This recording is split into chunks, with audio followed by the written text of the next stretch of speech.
Actually, ito morning po sa ating mga kabiyaya na iniyawag pa lahat ng tumayo. At bago po tayo magsimula, baliin ko lang ang mga kabiyaya. So, thumbs up, you are sharing. So, kasi na, kayo po ulit yung kasama namin sa Presentation Glory ngayon. So, today, let's come with joy and faith. Sabi nga po sa Psalms 100 verse 4, enter His gates with thanksgiving and His courts with praise. So, let's clap our hands and let's declare His greatness. Let's shout, nothing is impossible.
this is impossible, but not with God.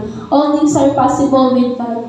Maybe may mga pinapagdaanan po tayo mga impossible situations ngayon na feeling po natin na wala na pong lunas. Pero we know that our God is able and He is the God of impossible. So as we continue po, let's declare and let's confess all these impossible prayers we had and we see, we believe for it.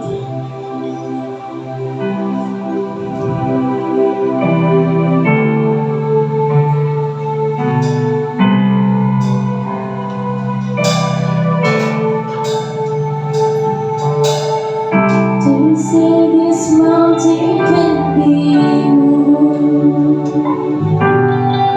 They say these chains will never break. But they don't know you like we do. There is power in your name. We've heard that there is no way through. We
posible sa iyo, Panginoon. Salamat, Lord God, na ibinigay mo lang sa amin ng feet of Christ na pinagagawa na po namin maniwala at magtiwala na lahat ng bagay ay posible.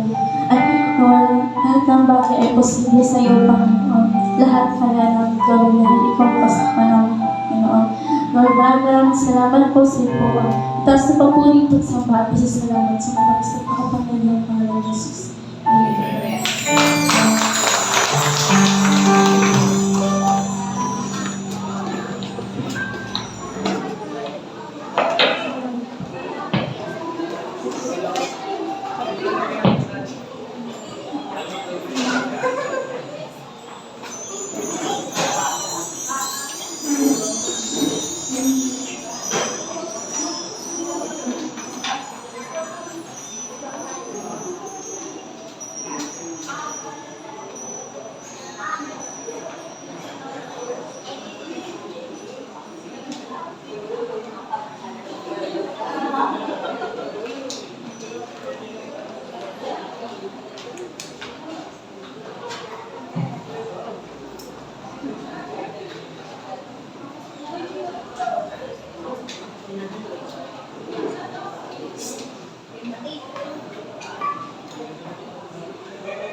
Okay.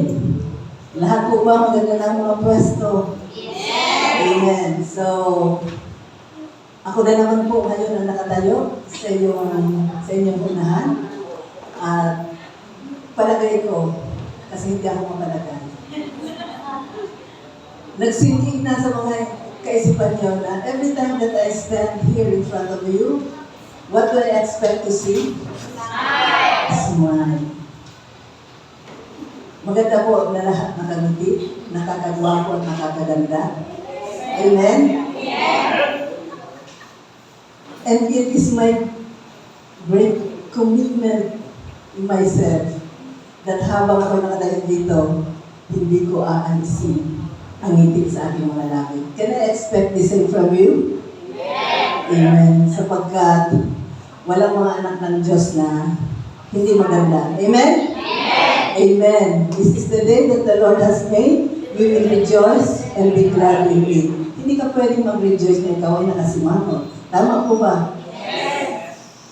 Kung sa kanta, sintonado niya, yung sinasabi mo, hindi tumutugma sa ginagawa mo. So pag sinabi mo, let us rejoice because this is the day that the Lord has made. We will rejoice and be glad in it. So bago tayo magsimula ang ating flag ceremony, pakibati ang inyong mga katabi ng 2 thumbs up. You are Charito. Kung kayo po ay bago dito, pag sinabi pong Charito, ibig sabihin, pag ikaw ay na kay Kristo, ikaw ay lubos na pinagpala at pinaburan. Are you in Christ? Amen. So if you are in Christ, you are blessed and highly favored. Palakpakan natin ang mga. So napakaganda po ng ating inawit kanina. Ang sabi, move the immovable, break the unbreakable. Naniniwala po ba tayo dyan? Yes. Amen. Bakit tayo naniniwala? Anong sabi ng kanta? Dahil sinabi ng Diyos. At pag sinabi ng Diyos that it is done, it is done. Amen? Ano po ang tawag dyan? Faith.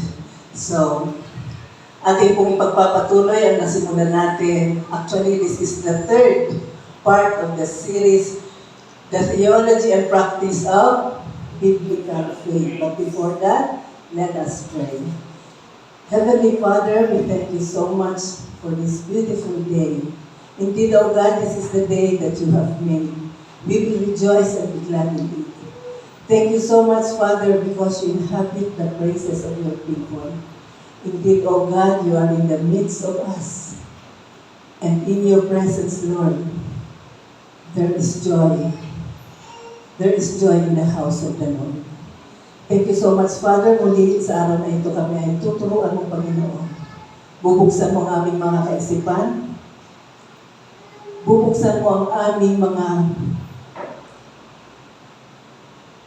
pananampalataya, Panginoon, na kung minsan nag-waver. Lord, thank you. At hindi namin magagawa ito, hiwalay sa iyong biyaya. Ikaw ito, Panginoon. At pag ikaw, Panginoon, ang gumawa, wala kami magagawa. Sapagkat makapangyarihan ka, Ama. Thank you so much, Father, for bringing beautiful places today in your house. Thank you so much, Holy Spirit. You will be our teacher. Gamitin mo lamang, Panginoon, ang iyong abang lingkod upang magpahayag ng iyong mensahe sa umaga dito. This we pray, Father, in Jesus' name. Amen. So, kung titingnan natin, ang tema lamang po ng kanta kanina, ng inawit natin, that faith is miraculous. Naniniwala po ba na ang pananampalataya ay milagroso? So, kung yan ay milagroso, dahil yan ay galing sa salita ng Diyos, it is spiritual in nature, it is but of great importance that we study faith. Sapagkat sabi ni Apostol Pablo kay Timoteo, ang sabi niya, we are living in the last days. This is the day, a perilous time, dangerous time, tunay na mapanganib. Pero ang sabi niya sa Ephesians 6:16, put on, take on, the shield of faith. Tinawag niya po ang pananampalataya na panangga. Tinawag niya itong kalasan ng mga mananampalataya laban sa nag-aapoy na mga hamon na ibinibigay ng Diablo. The fiery arrows or the darts that the evil one is throwing on us. At ang sabi naman ni Apostol Juan, this is our victory. Ito po yung ating tagumpay. Walang ibang tagumpay sa buhay na ito. Maraming mga challenges, physical man, dahil ang ating physical na katawan ay mahina. Higit sa lahat, spiritual. Financial man. Sino dito ang hindi problema financially? Itaas po ang kamay. So wala. Ibig sabihin, wala akong maubutang sa inyo. Lahat tayo ng problema financially. Because nandito tayo sa mundo, lahat nagtataasan. So ang sabi nga, ito ang panangga sa mga nag-aapoy na ibinabato sa atin ng kalaban at hindi po dyan natatapos. Hindi tayo accepted sa nag-aapoy na bibig na taas ng presyo ng gasolina, taas ng presyo ng bigas, taas ng presyo ng lahat ng mga serbisyo. Amen? Pero, ang sabi ni Apostol Pablo at ni Apostol Juan, this is our shield. Ito ang ating panangga. And in fact, this is our victory. Ang sabi sa second, napansin nyo, ganda. Hindi ko na nilagay yung mga verses sa ating review. Kasi ang ganda. Ganda yung tingnan na lahat kayo nakatingin sa akin. Wala kayong tinitingnan sa PowerPoint. Mamaya na yan. Tinitesting ko lang kung nakinig kayo last Sunday. Amen? Pumalakpak na yung mga nakinig ng last Sunday. At yung bago na ngayon hindi ka nilugi kasi atin po itong nire-review passing na lang. So sa 2 Peter 1:1, ang sinabi dito, we all have the same faith, the same kind of faith. Kagaya ng pananampalataya ni Jesus, kagaya ng pananampalataya ng mga apostol, tayong mga Kristiyano, pareho-pareho ang pananampalataya ibinigay sa atin. Same kind, same measure. So bakit ba nagkakaiba-iba kung pareho naman ang ibinigay? Sapagkat iba-iba ang measure ng ating unbelief. Naniniwala kayo na may unbelief kayo? So, what kind of faith? What kind of faith? Ito yung pananampalataya ng Diyos, ito yung pananampalataya ni Jesucristo na ibinigay sa bawat isa sa atin. Kung ikaw ay born again, ang faith mo ay kagaya ni Jesus. Same faith with God. At kung sukat naman ang pagbabasehan, same measure. So basahin niyo na lang yan sa Romans 12:3. But theologically, kahit pare-pareho ang pananampalataya, ang uri at ang measure, ang sukat ng pananampalataya, ibig sabihin, we are all winners. Taas nga kamay ng mga winners. Amen. So, potentially, sabi ko kanina, theologically, we have the same kind and measure of faith. But potentially, we are all winners in life. But in reality, as to whether this potential is realized, depends on the application. So, ibig sabihin, kahit pare-parehong natanggap natin pananampalataya, para-parehong sukat ng pananampalataya natanggap natin galing sa Panginoon, tandaan, ang pananampalataya ay nanggaling lamang sa Panginoon, pero magkaiba-iba ang application. Kaya hindi mo sinasabi na, bakit si kapatid mas kesa sa akin? Bakit? Kasi nga, iba-iba ang application. So, you have the faith of God inside your born-again spirit. Ang pananampalataya ng Diyos nakadeposito sa ating espiritu. Maliwanag na po ba yan sa atin? So if you have a problem, and yes, at times, you have, lahat po ba tayo dito, dumadaan sa maraming pagsubok, maraming problema? Yes. Hindi po yan problema ng pananampalataya. It's unbelief problem. Problema po yan ng doubt, problema po yan ng pag-aalinlangan. Ang tanong ay ganito, can you have faith and unbelief at the same time? Yes. Pero traditionally, many Christians believe at nakakalungkot. Maging mga pastor, nagtuturo that you cannot have faith and belief at the same time. Sabi nila, hindi yan pwedeng pagsabayin. Pag may faith ka, wala kang unbelief. Pag may unbelief ka, wala kang unbelief. Sa pag-aaral natin, natutunan natin that you can have faith and unbelief at the same time. Maliwanag na po ba yan? Kaya nga mayroong sinasabi ang Biblia patungkol sa taong dalawa ang pag-iisip. O sa English ang sabi, double-minded man. Meron po bang mga ganyan? Oo ngayon, bukas hindi. Hindi ngayon, bukas oo. Double-minded. Ang sabi ni James, chapter 1, verse 6 to 8, remember that unbelief is not the absence of faith, but a counterforce against faith. Kung may 10 kabayo po na humihila paabante sa isang karuwahe, at meron namang 10 kabayong humihila paatras, saan kaya ito pupunta?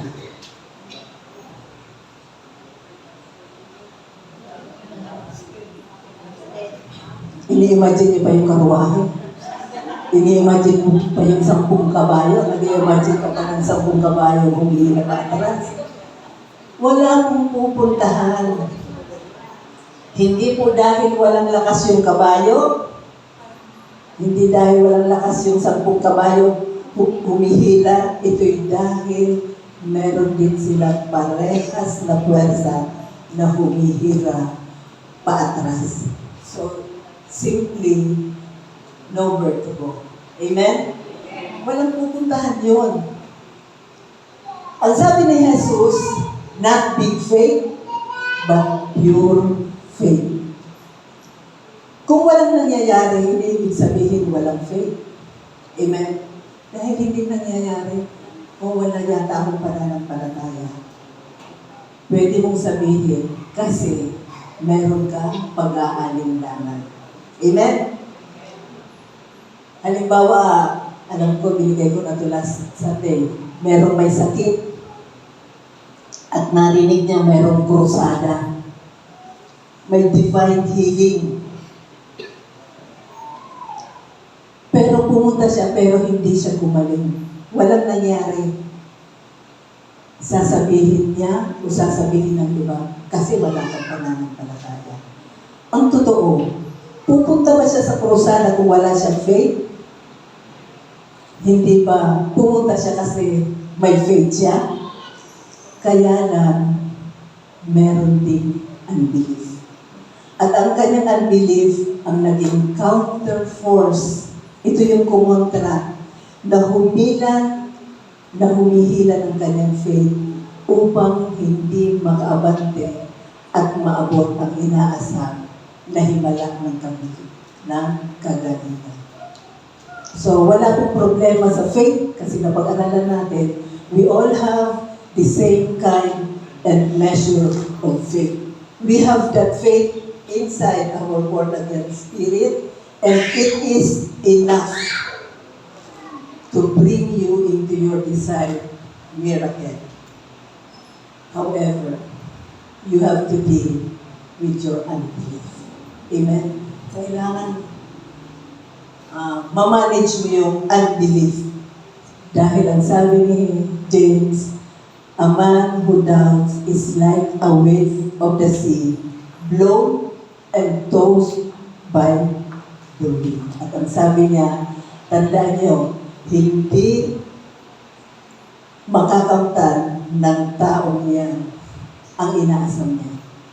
That man should not think he would receive anything from the Lord because he is double-minded man, unstable in all he does. Sabi po yan sa James 1:6-8. So, ang epekto ng pag-aalinlangan ay hindi lang sa nagmi-minister. So, sasabihin mo, ipinag-pray naman ako ni pastor, pero wala namang nangyari. Problema ba yun na nag-pray para sa'yo? Hindi. Ito, hindi lang problema, ay ito yung apekto.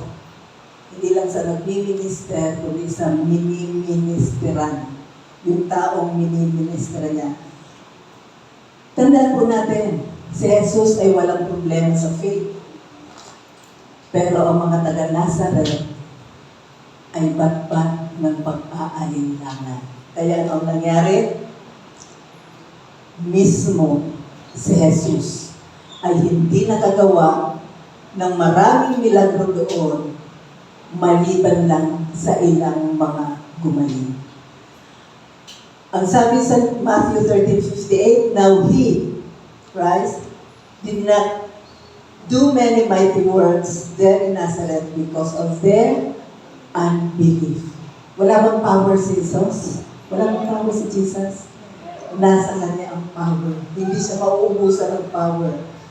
Pero ano ang istoryang ito? Ito po ay dahil sa unbelief ng lumaban o yung pwersa na lumaban sa faith ng mga tao. Bakit? Nakita nila si Jesus as simpleng tao na anak ni Maria at ni Jose. So, hindi sila naniwala. So, ang kailangan natin ay pure, hindi big faith, kundi pure faith. Sabihin mo, pure faith. Pure faith. Bakit?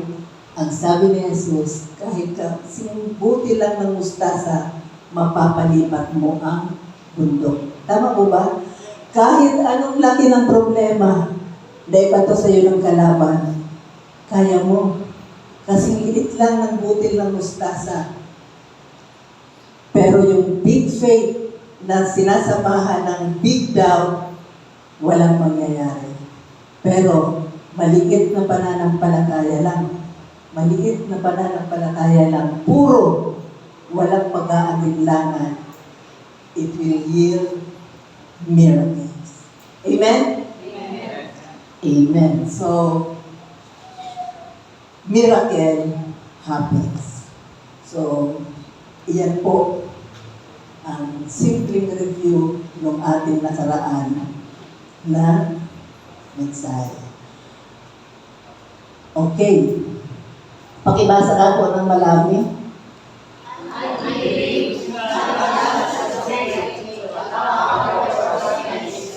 But a counterforce against faith. So, last week, alam ko naputol ako sa tanong na, what are the causes of unbelief? So in the operation of faith, you have to deal with the problem of unbelief. You cannot deal with something that you do not know. Bakit?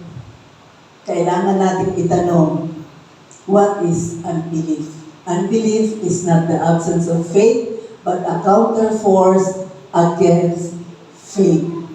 So, kailangan natin malaman ngayon, what are the causes of unbelief? So, tanungin mo ang katabi mo, ano kaya ang rason bakit nagkakaroon ng unbelief? So, nasagot na po natin what is unbelief. Yan na po. So, tandaan niyo po yan. Basahin niyo nga po ulit.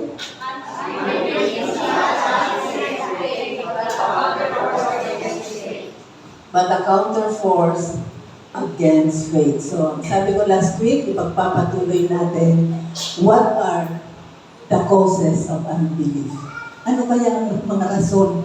Bakit nagkakaroon ng alinlangan? Nagkakaroon ng pagdududa? Nagkakaroon ng unbelief? So, number one, lack of knowledge. Sabihin mo sa katabi mo, yun pala, lack of knowledge. Para lang magising kasi parang nakikita ko, nangangarap na yung katabi mo.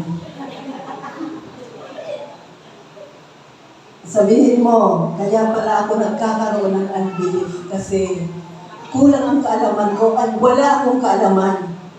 Mang pala ako. Ayaw mong sabihin. Kasi walang anak ng Diyos na mangmang. Amen? So, lack of knowledge. You cannot believe what you do not know. Hindi mo pwedeng paniwalaan ang mga bagay na hindi mo alam. Kaya dapat alam mo. Amen? Because knowledge is power. Sabihin mo sa katabi mo, sabi niya, di ba? Knowledge is power. So if you want the power of God to work on your behalf, knowledge of the Word of God is required. So kung gusto mo ng kapangyarihan ng Diyos na mag-manifest sa buhay mo, knowledge of the Word of God is required. Amen? You cannot believe kung hindi mo alam. Hindi ka pwedeng magsimula from a vacuum. So saan ang gagaling ang faith? Faith is spiritual. Faith is scriptural. Nasa born again spirit natin yan. At yan ang sinasabi ng salita ng Diyos. Scriptural. Faith comes from hearing. Nagsisimula ang pananampalataya sa kung ano ang iyong narinig. Romans 10:17. Faith comes from hearing, and hearing by the word of Christ. Amen? Hindi ka magkakaroon ng pananampalataya kung ang naririnig mo araw-araw ay chismis. Kung ikaw ay naniniwala sa mga sabi-sabi sapagkat wala kang balik sa sarili. Kung naniniwala ka sa mga pamahiin. Okay? Kung yun ang pinaniniwalaan mo, that is not true. Because faith is scriptural. At paano ka magkakaroon ng knowledge? Through hearing the Word of God. So, knowledge is power. Sabihin mo nga, knowledge is power. Dapat may action. Isa pa po. Knowledge is power. Amen. Palakpakan po natin ang ating Panginoon. Kaya nga po sabi ng banal na kasulatan, knowledge is power. Kaya ito naman ang sabi ni Hosea. My people are destroyed for lack of knowledge. Ayun pala eh. Kaya pala nasisira ang mga tao dahil sa walang kaalaman. Amen? At yan pong destroyed, are destroyed. Sa Hebrew word po, yan po ay dama. Sabihin mo nga, yung may feeling, dama. Yan, mga artistahin talaga. Pwede halata nanonood ng mga teleserye. Sabihin mo nga ulit. Dama. Yan. Dama nga talaga.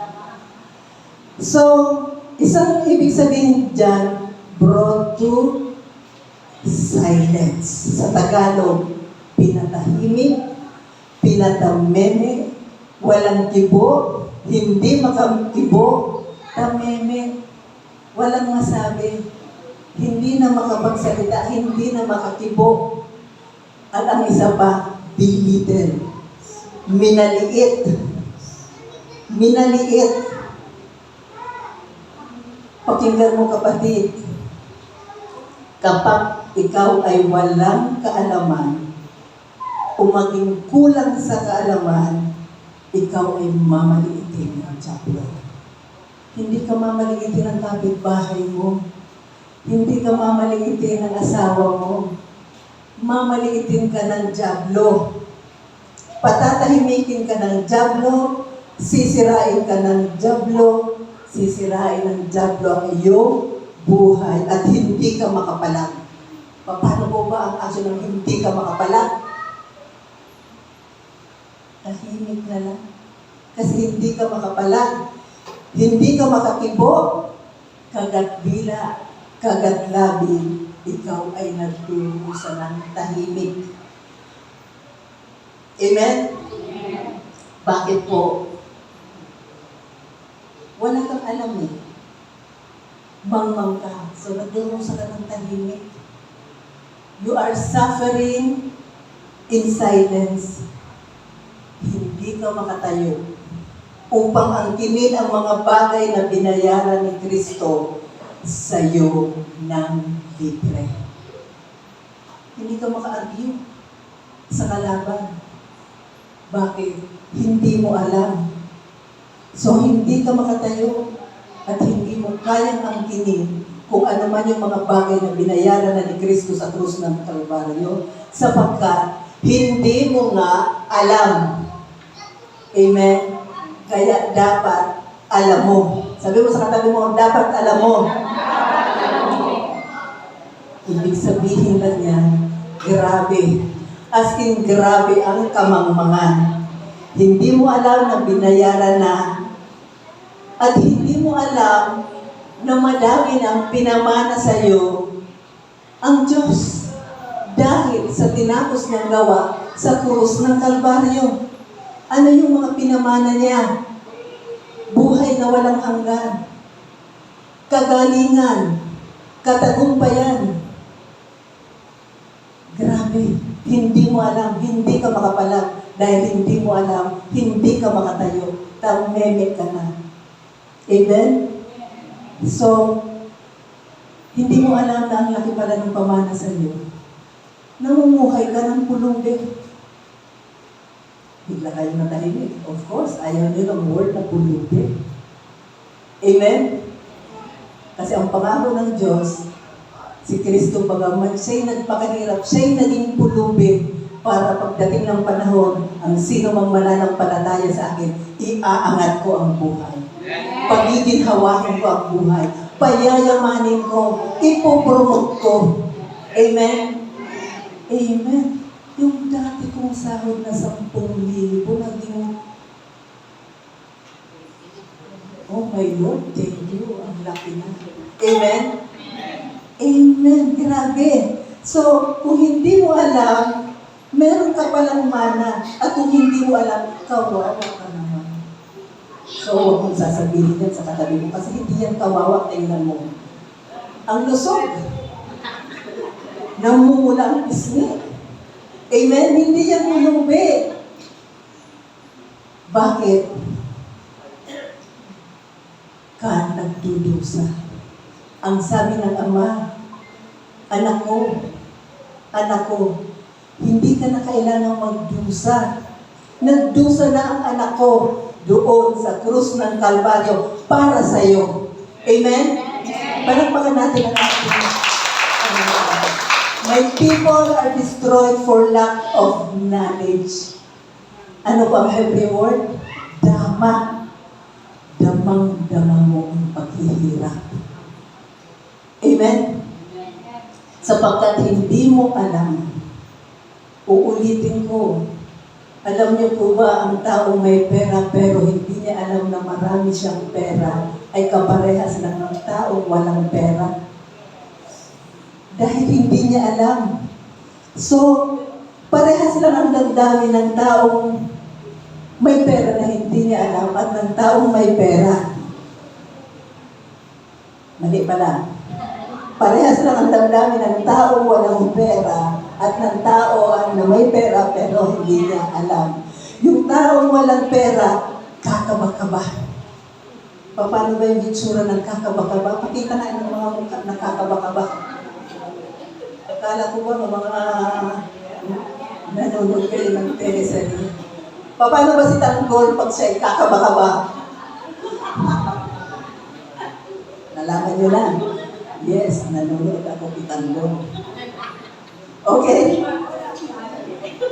May pera ka, pero hindi mo alam, kakaba-kaba ka. Mga kapatid, hindi tayo kakaba-kaba. Tingnan mo ang katabi mo kung kakaba-kaba yan. Hindi. Sapagkat anumang harapin natin sa buhay, kayang-kaya sa pamamagitan ng pananampalataya na ibinigay ng Panginoon sa atin. Shout, Amen. Amen.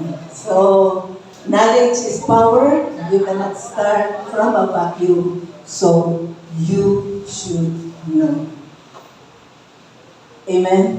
Para maranasan natin ang power ng ating Panginoon. Number 2, wrong knowledge. Ayun. Wrong knowledge. Yung iba may alam, pero mali ang kanyang alam. Yung isa, walang alam. As in, wala. Yung walang alam at yung may alam, pero mali ang alam, parehas lang sila. Tama po ba? Tama po ba? Yes. Walang alam. Pero yung isa, wrong knowledge. Yung isa walang alam, yung isa may alam, pero mali. So, mas mabuti pa, parehas na lang sila. Amen? Ang hirap naman yan. May alam, pero mali ang alam. So, doon ka na lang sa walang alam. Kasi yan, matuturuan mo pa. Kasi yung may mga wrong knowledge, ang hirap niyan. Ang hirap niyan. Para kang nagtayo ng bahay sa isang lote na may dati na nakatayo. Tama po ba? Ang dami mong babakbakin dyan. Ang dami mong babakbakin.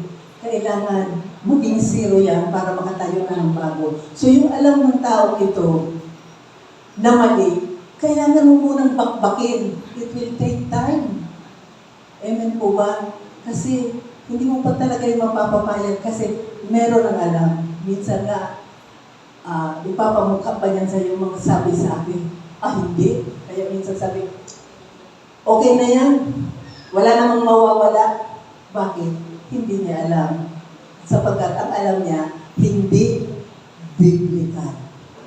Amen? So, wrong knowledge. Meron pong tinatawag na cessationism. Sabihin nyo nga po, cessationism. Tamang pronunciation. Cessationism.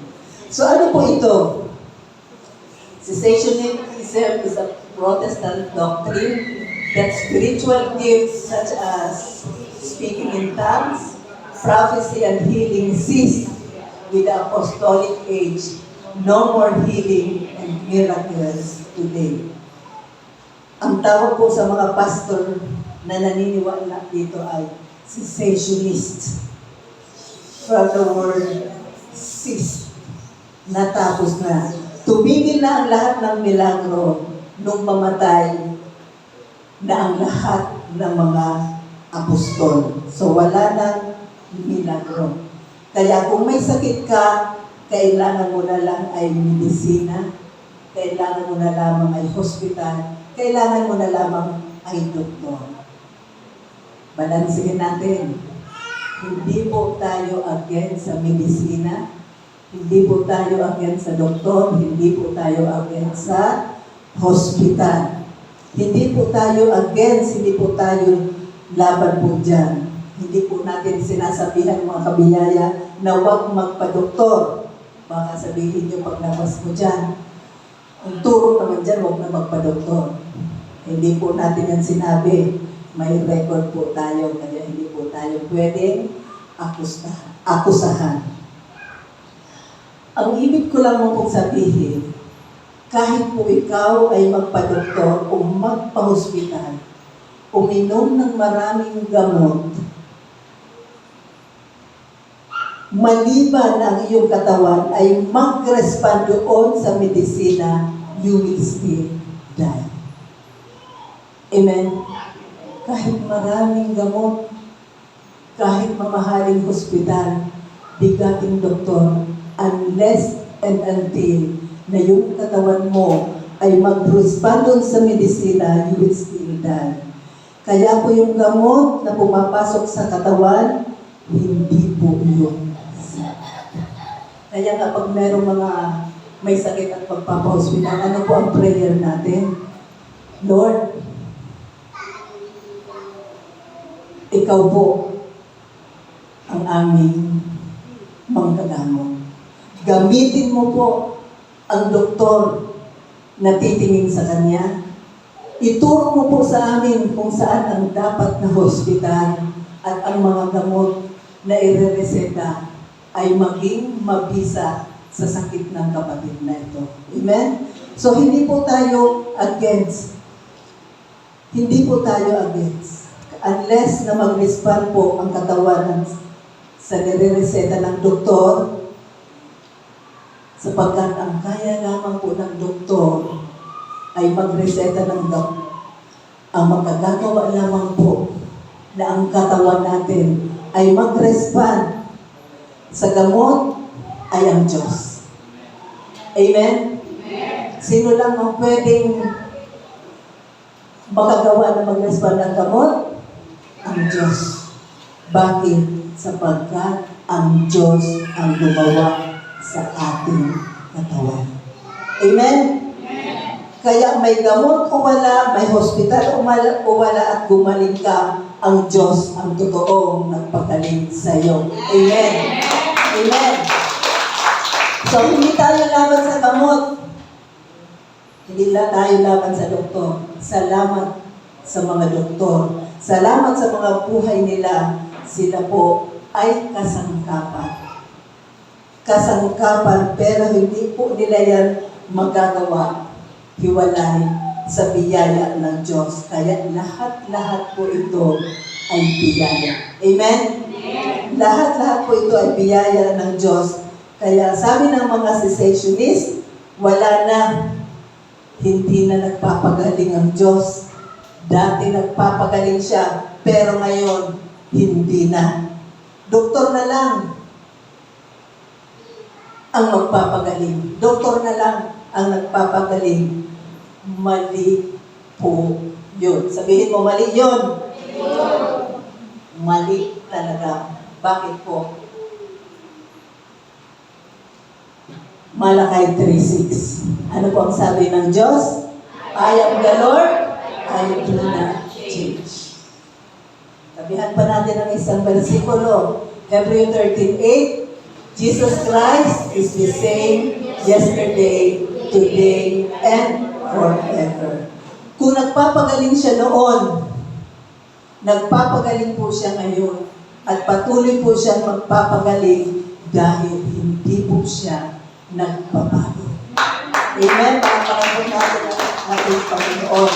Siya'y kahapon, ngayon, at magpakailanman. At kung hindi ka gumaling o gumagaling, hindi po Diyos ang problema. God is not your problem. God is the solution to your problem. Ang Diyos lang ang solusyon, hindi lang sa iyong karamdaman. Siya ang solusyon sa lahat ng problema. Sabihin mo lahat ng problema, tanging Diyos lang ang magbibigay, nagbibigay at patuloy na magbibigay ng solusyon sapagkat hindi ang Diyos ang problema, ang Diyos ang solusyon. So let me just encourage you. If you are sick, o kung ano man ang iyong mga pinagdadaanan, tandaan, God is not your problem. God is your solution sapagkat hindi po siya nagbabago. He is the same yesterday, today, and forever. Pinagaling ng Diyos ang mga tao noon, ang mga may sakit noon, pinagagaling ngayon at patuloy siyang magpapagaling ng ayon palagi sapagkat ang sabi ng Diyos, ako ang Diyos na nagpapagaling. I am the Lord that healeth thee. Amen? Siya lang po yun. Amen. So, paniwalaan mo sapagkat yun lang ang tanging paraan para matanggap mo ang milagro. Wala nang iba. Wala nang iba. Name it all. Kagalingan, kaginhawahan. Siya lamang po ang solusyon. Solusyon para makaahon ka sa kung anumang pinagdadaanan mo. Tayo nakaahon sa nagdaang pandemya sapagkat siya ang nag-provide ng lahat ng ating pangangailangan. At kung ano man ang nangyari at ikaw ay nalugmok dahil sa mga hamon ng buhay, tandaan kapatid, ang Diyos lang ang solusyon. Siya lamang ang aahon sa atin sa anumang mga lusak, sa anumang mga hamon ng buhay. Amen? Because this is our victory, even our faith. Can you say amen? Amen. Ito lang ang ating tagumpay. Ito lang ang ating tagumpay. It only happens to those who believe. Sino ang mga naniniwala dito? Amen? So, how many believers? Parang tatlo lang yung magtaas. Hindi ko akalain na tatlo lang ang mga believers dito. Come on, raise your hands. Amen? Amen. So, everybody say, I believe. I believe. I believe. I believe. Because it only happens to those who believe. And if you believe, today is your healing day. Today is your miracle day. Amen? Para pakagin natin ang ating Panginoon. Amen. Number 1, lack of knowledge. Number 2, wrong knowledge. Number 3, natural knowledge. Amen? Ito ang pinakamahirap dito eh. Natural knowledge. This unbelief comes from our natural information. Galing to sa mga natural na natatanggap natin mga impormasyon sapagkat galing ito sa 5 natural senses. Ano yung 5 natural senses? Sense of sight,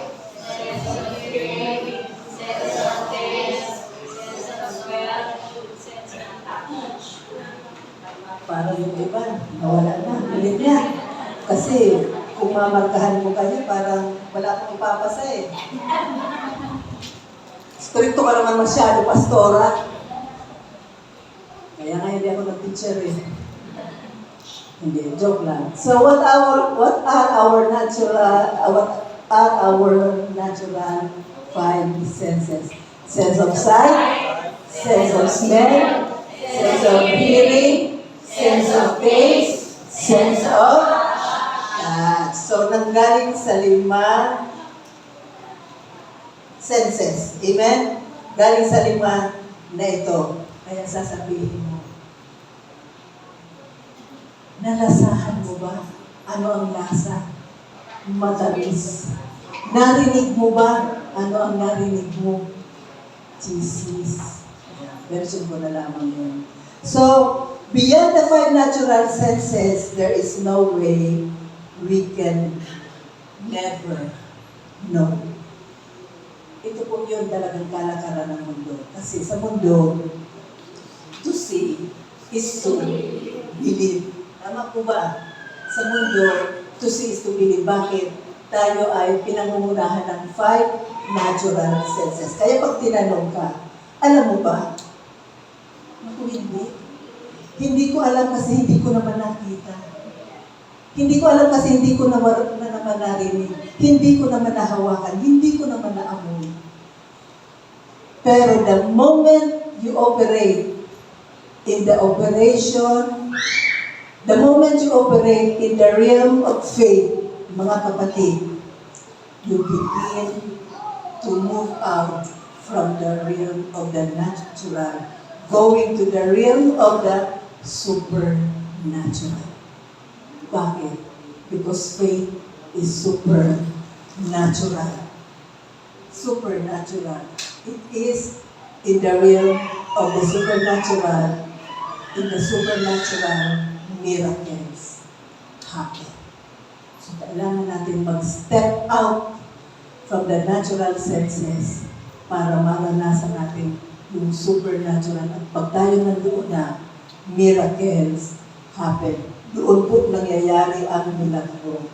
So if you do not move from your comfort zone of what I feel and what you feel, going to the realm of I do not feel, I do not see, I do not hear, and yet I believe because the Bible says, walk by faith and not by sight. Amen? Walk by faith and not by sight. Alam mo mga kapatid, actually merong booklet nito si Bishop, ang title, The Truth versus the Facts. Bakit? Because we are living in 2 worlds. Wow! Pastora, totoo ba yan? Ako yung nabubuhay sa 2 mundo. Yes, tayo po yung nabubuhay sa 2 mundo. We are living in 2 worlds. The natural and at the same time, the supernatural. Amen? Ang ating pong spirit ay supernatural. Amen? Ang ating pong espiritu ay supernatural. Why? Because the supernatural God lives inside. Amen? Saan po nakatira ang Diyos? Remember, tayo po ay composition of spirit, soul, and body. Saan po nakatira ang Diyos? Sa ating spirit. At sa ating spirit po, nandun po yung faith. Kaya nga sabi ko, wala nang problema sa faith sapagkat yan po ay enough. Itiniposito yan sa atin ng Diyos, sa ating born-again spirit. Kaya nga, we are a powerhouse. Sabihin mo sa sarili mo, I am a powerhouse. I am a powerhouse. Well, inside your born-again spirit. Pero kailangan po nating maintindihan na ang ating espiritu ay nakapaloob sa ating katawan. At sa ating katawan, ang ating natural na katawan, nandun ang espiritu. Kaya tayo ay namumuhay sa 2 mundo. spiritual, and natural. So, hindi natin pwedeng i-detach ang ating mga sarili sa 5 natural senses. Kaya nga may 5 natural senses, pero merong pang-anim, tingnan nyo yan, the 6th sense. At ano yung pang-anim? Faith. Amen? Faith. So, hindi natin pwedeng i-detach. Bakit? Because we are living in the natural world. But in our natural body, inside the spirit, is our born again spirit. So living in 2 words, the truth and the fact. The truth refers to the word of God. So we are living in 2 words. Merong truth, merong fact. Pag sinabing truth, it refers to the word of God. Facts refer to the natural.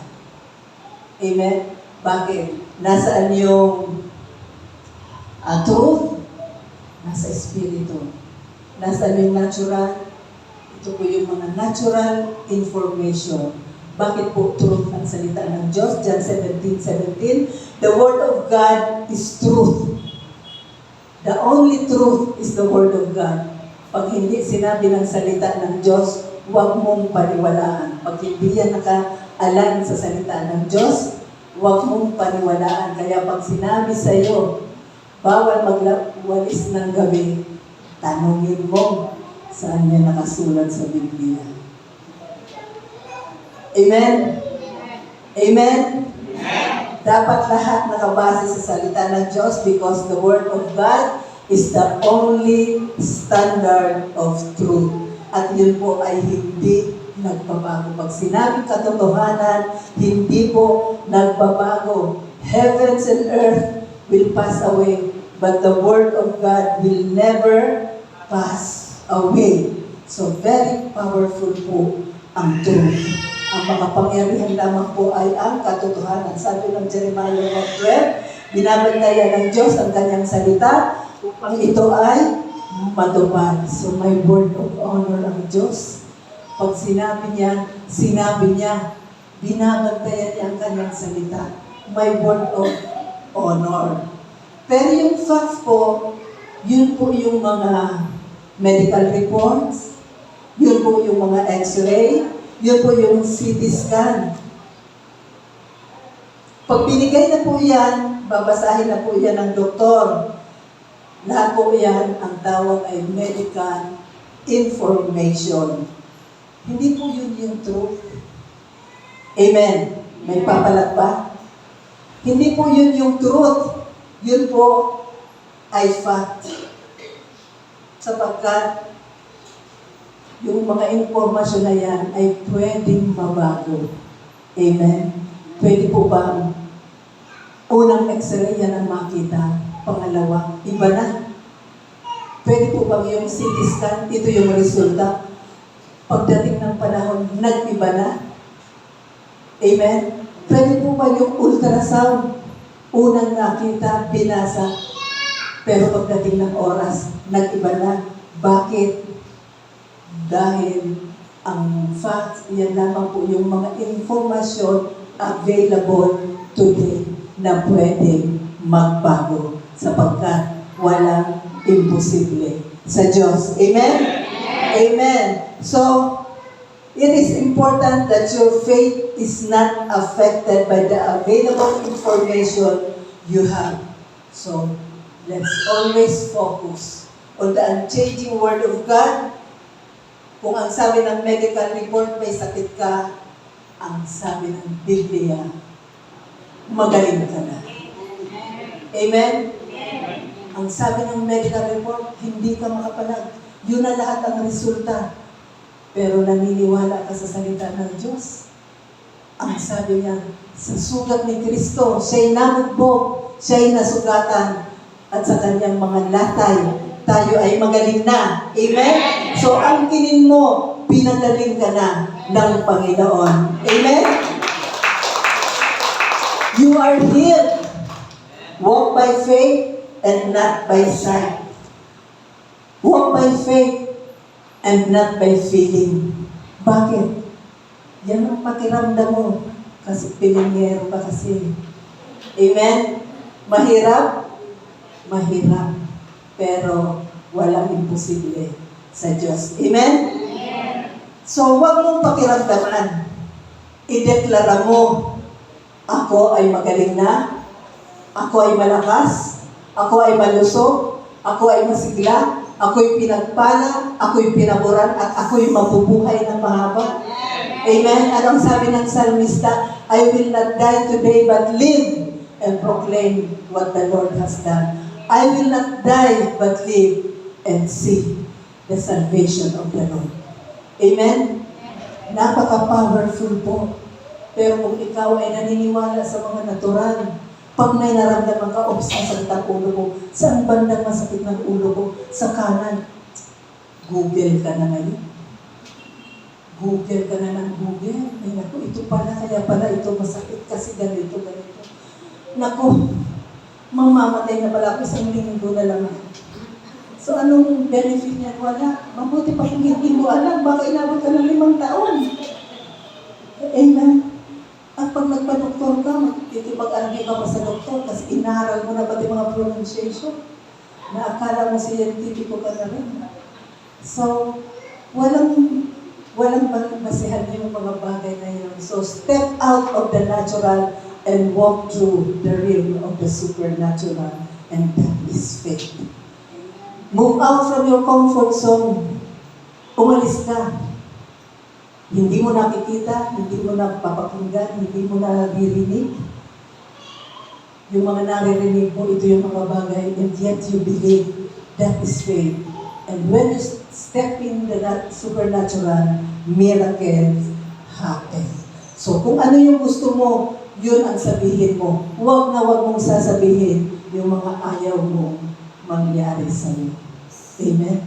Sa umaga, Lord, thank you, magaling na ako. Nung tanghali medyo sumasakit-sakit, Diyos ko, mamamatay na ako. Nung gabi, bago matulog, Diyos ko, namamaga pa. Lord, kunin mo na ako. Kung papamitin yun, huwag mong sasabihin yung mga bagay na ayaw mo mangyari sa'yo. Amen? Amen.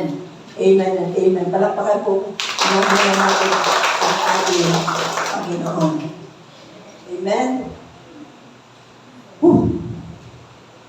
So, walk by faith and not by sight. 2 Corinthians 5:7. Pwede ba memoryahin ko yan? Pakibanggit nga ulit. Walk by faith, not by sight. Walk by faith and not by sight. So, law of faith number 1. We all have the same kind and measure of faith. Pakibasa po. We all have the same kind and measure of faith. We all have the same kind and measure of faith. We all have the same quantity and quality of faith. Pare-pareho ang uri at ang sukat ng ating pananampalataya. Logically, we all have the same kind and measure of faith, but in reality, we don't have the same measure of unbelief. So, anong problema? Ano po ang problema? Unbelief. Because unbelief disables the operation of faith. So, isi-share ko sa inyo ngayon, paano ba masolve ang problem? Alam niyo kasi, mga kapatid, ang buhay ay problem solving. Amen? Ang buhay talaga natin ay problem solving. Bakit? Talaga naman, kung ipinanganak tayo, ang sabi nga ng iba, katambal na daw natin yung problema. Amen? Hindi po tayo, this life is not a better process. Mas maraming mga tinik. Pero dahil tayo nananampalataya, nasa atin ang Diyos, nababago. Amen? Bakit nababago ang pananaw? Bakit nababago ang pananaw? Because there is that renewing of the mind.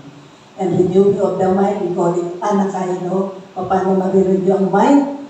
Through the study of the Word of God. There is no way na marino ang mga kaisipan natin maliban sa salita ng Diyos. Prinubay na ni Lord ang tool para mabago ang ating kaisipan, and that is the Word of God. So, dahil solving problem ang ating mga buhay, kailangan masolve natin ito. Dahil problem solving ang buhay, kahit sa pag-aaral, sino pa dito ang mga mathematicians. Okay. So, kailangan mo muna, sa problem solving, kailangan mo muna ma-identify ano ba ang problema. Amen? Ano ba talaga ang problema? Ano ang problema? Ano talaga ang dapat natin alamin? Kung hindi mo alam kung ano ang problema, wala kang isosolve. Pero palagi na pag may problema, kailangan mo ito masolve. So, ang faith, i-eliminate mo na. Dahil wala ka ng problema sa faith. We all have the same kind and measure of faith. So sabihin, faith dyan ka na muna. Sapagkat hindi ikaw ang problema ko. So you do not fix the faith. There is no problem with faith. So, in-eliminate mo na. Itabi mo muna. Huwag kang malito. Alisin mo sa isip mo yung nakakanlito. Hindi faith ang problema because we all have the same kind and measure of faith. So, what are the causes of unbelief? Naku, Pastora, grabe ka naman.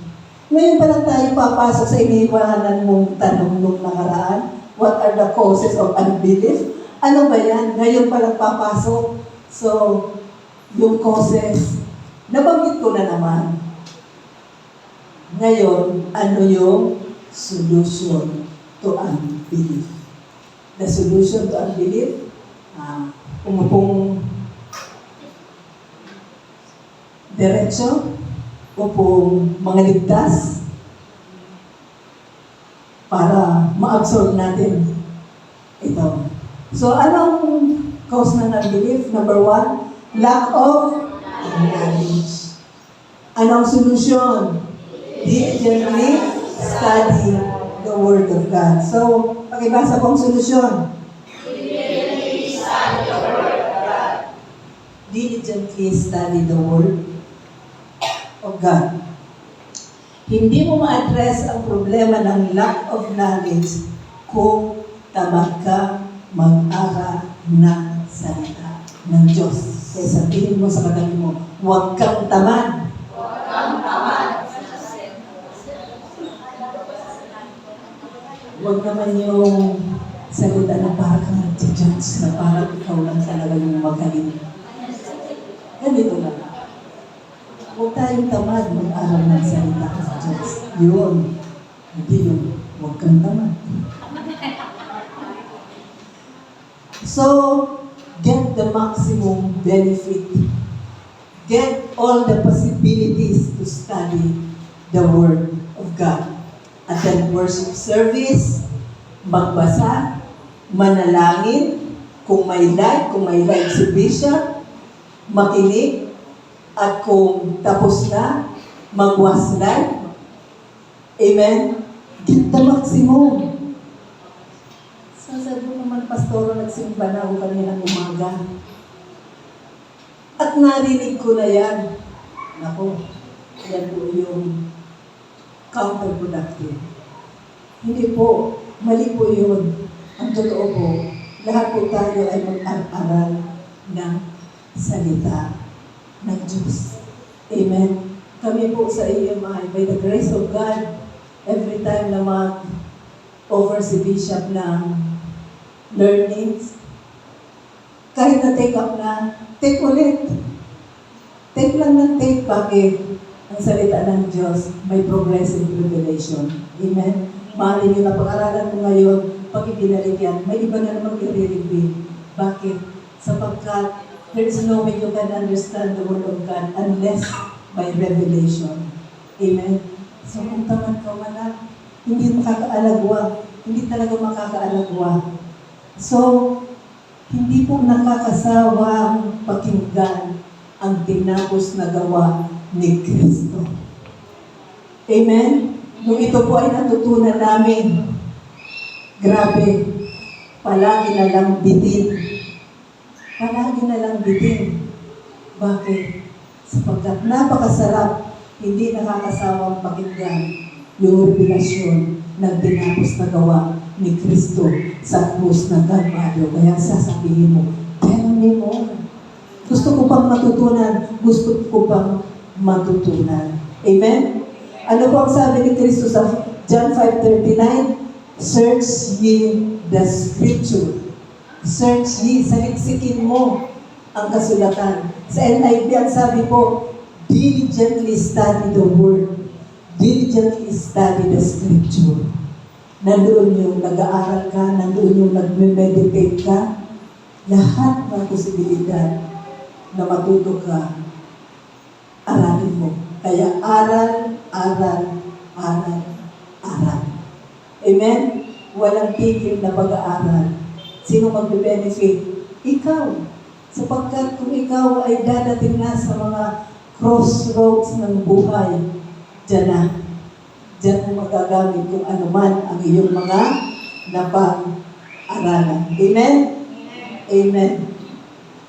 So, hindi ko na patatagal kasi kapag tumatagal parang ginaganahan ako. Number 2, ano po yung problema? Wrong knowledge. Ano po yung solution? Consistently listen to the message of grace. Consistent. Dapat laging pinakikinggan. May live, may online, may on-site, may was live. Pinanunood, paulit. The antidote for faith is what? Pag may faith, meron genuine. So the antidote of faith is genuine. So, marami pong mga fake grace out there. Marami. Kaya natutuwa ako na merong nagsabi, ang hirap maghanap ng lilipatang church kasi dapat full grace. Amen? Totoo naman. Kasi pag merong nagsasabi sa akin, saan ko nire-refer? EMI. Kasi full grace. Bakit? Pag sinabing full grace, it's all about the Word. It's all about the finished work of Jesus Christ. Walang sa atin. Bakit? Si Jesus lang ang bida. Tandaan, salvation is free. Hindi sa iyong gawa, kundi sa gawa ni Kristo. Anong rason? So that no one can boast. Amen. Hindi sa performance natin, kundi sa performance ni Kristo. So marami pong mga fake grace out there. Fake grace preachers. So ano po ang pantapat mo dyan? Yung genuine. So, ang genuine ang lagi mong pakinggan. Amen? Sapagkat pag alam niyo yung genuine, hindi ka mapeke. Pag alam mo yung genuine na pera, hindi ka mapeke. So, anong gagawin mo? Pakinggan mo yung genuine grace. Amen? So, bakit? Sapagkat yung genuine, yun yung katotohanan. Amen? Yun yung katotohanan. Kailangan full grace. Dahil yun ang katotohanan at ang katotohanan ang magpapalaya sa atin. Amen? Palakpakan po natin ang ating Panginoon. Amen. Nakahinga na kayo. Ako rin. Last page na ito ng hawak kong thank you, Lord. Amen. So, number 3. Ano yung problem? Natural knowledge. So, ano ang solution? Intentionally bypass your natural senses as you operate in faith. So, if you want to step in the realm of faith, automatic dapat i-turn off mo yung natural senses. Amen. Kasi pag hindi mo po ibinaba yung switch ng natural senses, babanggain ito ang faith. Amen? Babanggain ito ang faith na ipinagkaloob sa iyo ng Diyos. Kaya po yun yung sinasabi ni Apostol Pablo, walk by faith and not by sight. Kasi po, tingnan mo. Ang sabi ng Biblia, pinagaling ka na. So, anong gagawin mo? Kasi sinabi ng Biblia, naniniwala ka sa Biblia. Sinabi ng Biblia, pinagaling ka na. So, ang gagawin mo, magdedeklara ka. Magaling na ako, magaling na ako. Pero nakikita mo, yung sugat mo namumula pa. Yung sugat mo namamaga pa. Ano po yun? Sense of sight. Hinawakan mo. Masakit. Mahapdik. Namamaga yun. Ano yun? Sense of touch. Amen? Ito pa. Nakita ng asawa mo. Ano yan? Nakita ng kapitbahay mo, ng kamag-anakan mo, yay, patay na. Patay na. Anong mangyayari sa'yo? Nagdeklara ka, pero nanghihina ka. Paano na? Paano ka na makakasagot na ako'y magaling na? Kasi nakapasok na po lahat ng butas ng 5 natural senses. Yung iba nagkaroon ng masamang pakiramdam. Yun nga, sinabi ko kanina. Ginugil. Wow, mamamatay na talaga ako. Ano ang gagawin ko? Makikipagsasabi na ako, di ganito. Sisigilin ko na yung mga utang ni ganito. Kasi wala na, patay na. So, bakit? Wala kang alam eh. Yung pag-alarma mo, yung pagpanik mo, lalo kang napabilis. At ayaw mong mangyari yan. Kasi nga, wala kang alam. Ang alam mo lang na versikulo, Jesus wept. Hindi mo alam yung versikulo ng kagalingan that by His stripes, I am healed. Amen? Kailangan alam natin because faith is scriptural. Walang ibang basihan kundi ang salita ng Diyos. Pag na-invade ng natural senses, yung ating buong soul, hindi na po makaka-operate yung faith. And miracle will not happen. So wag natin hayaan na yung 5 natural senses na umiiral na sinasabi ng mundo ay ma-invade yung ating soul. Amen? Sapagkat yan po ang magiging counterforce para yung milagro ay hindi maka-alagwa. So, the causes of unbelief, number 1, the solution is diligently study the Word of God. Number 2, wrong knowledge. Solution? Consistently listen to the message of full grace. Number 3, the solution, intentionally bypass your natural sentence as you operate in faith. So the question is, how to deal with unbelief caused by natural knowledge? Paano mo i-deal?